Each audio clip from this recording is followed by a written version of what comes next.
guys, I hope you are having a really fantastic day today and are having a great start to the month of August.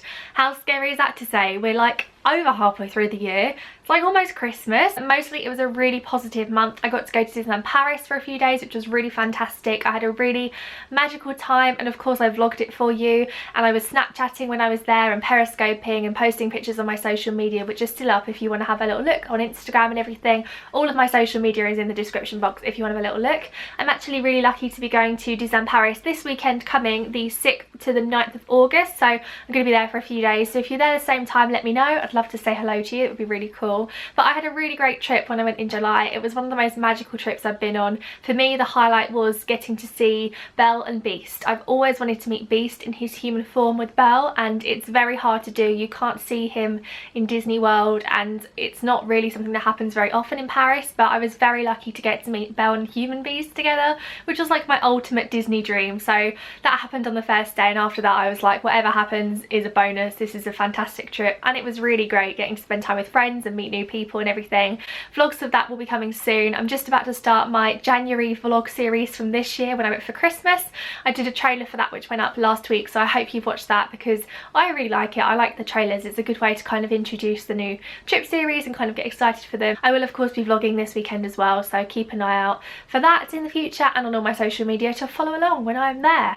I also turned 22 in July. It was my 22nd birthday.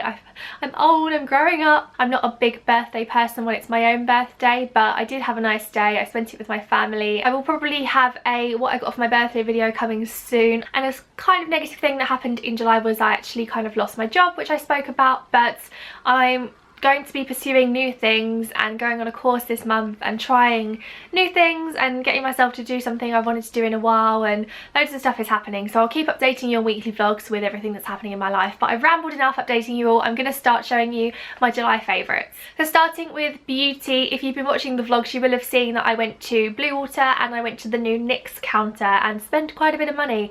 It is an amazing counter. I've never tried anything from NYX before apart from one lip gloss previous, which I bought from ASOS because you can get NYX there, but I got really excited when I saw the NYX counter and spent a fair bit of money, and I love everything I bought. I picked 3 things to show you as kind of my top picks. The first one is actually the liquid lipstick I'm wearing today, which is NYX Liquid Suede in number 9. They're really comfortable, they're not drying, they don't feel heavy, they don't kind of like feel like tacky or uncomfortable, they stay for a long time, and there's a great selection of colours. I've got a hot pink one as well, but I just kind of reached for the nudie rosy pink one more, and it's really lovely. NYX Jumbo Eye Pencil in Milk, which is something I've seen kind of on YouTube for years and always wanted to try. This product is kind of multi-use, which I really like. I use it as an eyeshadow base and as an eyeliner. I love using it as an eyeshadow base when I know I'm going to be out all day and I really want my makeup to hold, because when you put this on it's slightly tacky, and when you put eyeshadow on over the top it really sticks and lasts all day. It also makes eyeshadows pop. Anything you put on is going to look kind of better and brighter and more pigmented on top of this, which is something I really like. I also like putting this in my waterline, which is something I've been doing a lot. I think it kind of makes me look a bit more awake, a little bit less like I've not slept or been up to 4 o'clock in the morning. My last NYX favourite is the NYX Stay Matte But Not Flat Powder Foundation in the shade Ivory, which is the palest one they do. I was talking to my friend Alyssa, who some of you may know as Queen Ursula UK. She is the lady that makes the really awesome mini ears. I'll link her below because you're always asking me where I get my ears from, and she is the lady responsible for them. I was talking to her because she is a qualified makeup artist and asking her sort of a way I could get a little bit more coverage sometimes, especially in summer. I feel like I want more coverage but don't necessarily want to wear a really heavy foundation. She recommended a powder foundation. She actually recommended a MAC one, but I thought I'd try NYX because I was there and it was a bit cheaper, and I'm obsessed with this now. I've been using it as my setting powder pretty much every day, which does actually mean I've been using less foundation because this gives you a little bit of coverage. It comes with a mirror, and then it's got the foundation powder in there and a sponge, which I haven't used. It is really good, and you can probably see how much I've used it. It's not too heavy, it's not like cakey, it's just really nice and gives a nice amount of coverage without making your skin look like it's got too much on or it's too cakey, I guess is the best word.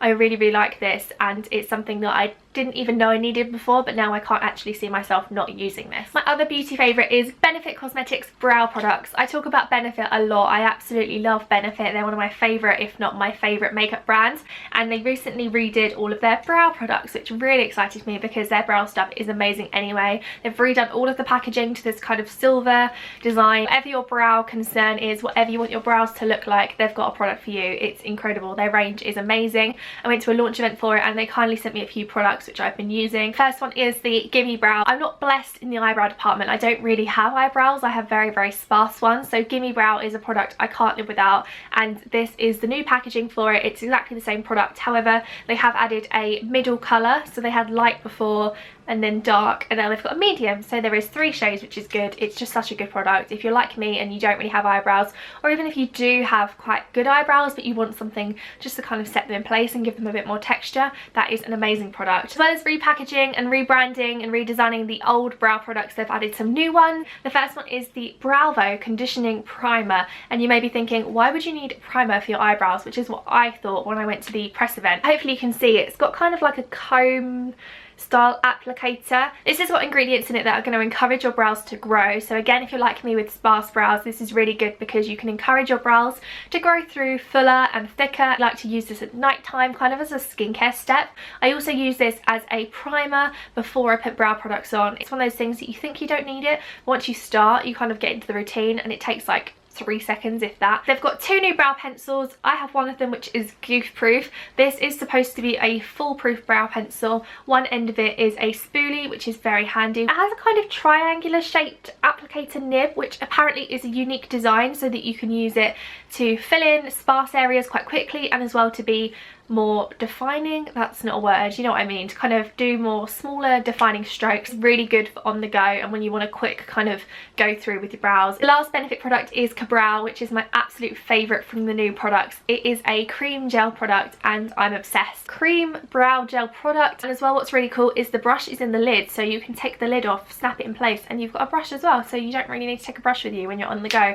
I love this. It doesn't go anywhere. It's waterproof. I think it's got something crazy like a 24-hour hold. You can make your brows look how you really want them to. You can do it really natural and have really kind of thin natural looking brows, or you can build them up to be heavier. It's great. I'm obsessed. This is my favourite from the new products, and this and Gimme Brow together are all I need. They're fantastic. I actually have 2 musical favourites to share with you this month. One of them is Matilda, which I was lucky enough to see in June. It is an absolutely fantastic show. I am desperate to go back and see it again. I loved the film Matilda when I was growing up, and of course loved the book, but it's even better than the film. It's fantastic. It's so cleverly done. Tim Minchin wrote the songs and the music and the lyrics, so it's very clever, as you can imagine, and it was just so much better than I thought it was going to be. I just absolutely loved it. It made me laugh, it made me cry. I just want to go and see it again. So if you've not seen Matilda, you must go and see Matilda because it's so good. My next musical favourite is now a life obsession. It is Hamilton, and it's very weird for me to include a musical favourite from a show that I have not seen and will not see for years probably. Hamilton you may have heard of. It's become kind of very well known online and just in the theatre world. It's a show which at the moment is just on Broadway in America. I think it's also going to Chicago and eventually coming to the West End next year. It's written by Lin-Manuel Miranda, who is a complete genius. It's taken years and years and years, and you can go online and watch the video of when he first performed like the original concept for one of the songs at the White House, and he got laughed at because everyone thought it was just a weird idea. But this show is fantastic. It's mostly all sung, so I feel like I'm very familiar with it because I've listened to the soundtrack about 75 times. I'm not even joking. I am obsessed. It's amazing. It's basically the story of Alexander Hamilton, who was one of the founding fathers of the United States of America, and kind of about how America broke away from Britain and became its own country.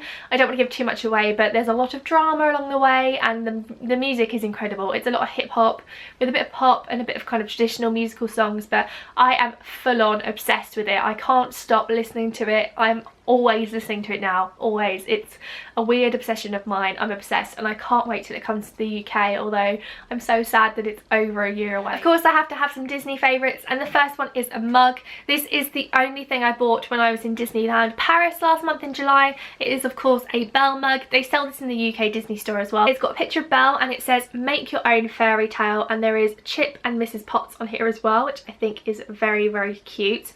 I love the design of the handle as well. It's kind of a unique shape, and then Belle is on the other side as well. I really love this. I think it's absolutely gorgeous, and as you know, Beauty and the Beast is my favourite, so there's no way I can say no to this stuff. So I'm obsessed with this mug. I really, really love it, and I think you need to go and check out the Beauty and the Beast stuff in the Disney store if you're like me and you're obsessed. Now the Disney favourite is still Beauty and the Beast related, and it is Beast. I am not really a plush soft toy person. I do have some Tsum Tsums and I do have a big Mickey Mouse, but at the moment that's the only kind of soft toys I have from Disney. I don't really like to allow myself to look at them because I know I want them all. My friend Claire, who used to work in the Disney store, asked if I wanted Beast before she left with her cast member discount, and I'm really happy I got him because firstly he's lovely and she did give me a good discount, but they've actually redone him and I'm not as much of a fan of the new one as I am of the old design, which is this one. But isn't he just the cutest thing in the world? I absolutely love him. I've been giving him lots of cuddles and love. I do feel like I need the Gaston though. There's a Gaston plush toy. There's like a whole range of them from Beauty and the Beast now, so you know,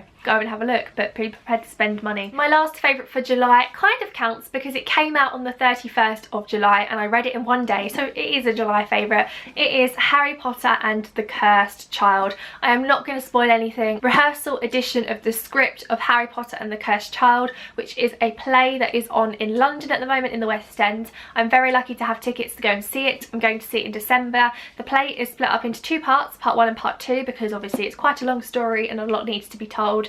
I'm lucky enough to be going to see both parts on the same day. I wanted to do that as opposed to going 2 different nights. So in December I'm going to see the part 1 in the afternoon and part 2 in the evening, but the script came out and at first I was like, do I want to read it or do I want to wait and see the show? But I would much rather read this and see it all in my own imagination, imagine it myself, and then go and see how they've created it into an actual play. But it's fantastic. I've seen a lot of people saying they don't like this and I can kind of understand why. One of the biggest criticisms from people is that it's like fan fiction and that the characters are too different to what they're like in the actual stories. As well, this is written like a script, like it's not a book, it is written as a script because it is a script for a play. So at first it's a bit difficult to read because you are reading like Harry then says this, Ron says this, but once you get into the swing of it, it's completely fine.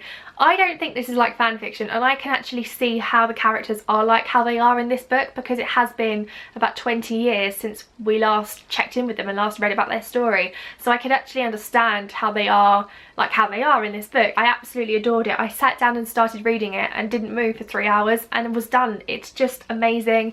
I'm obsessed. I already want to read it again and I can't wait to see it on stage, but I just can't imagine how they do it because there's so much magic and so many things that they could easily do for a film and make it look amazing, but I just can't imagine how it's going to be on stage. That is the end of my July favourites. I really hope you have enjoyed them. I should say as well a big thank you to you guys because I actually reached 22,000 subscribers in July before my 22nd birthday, which was quite cool. I was singing the Taylor Swift song a lot, as you can imagine.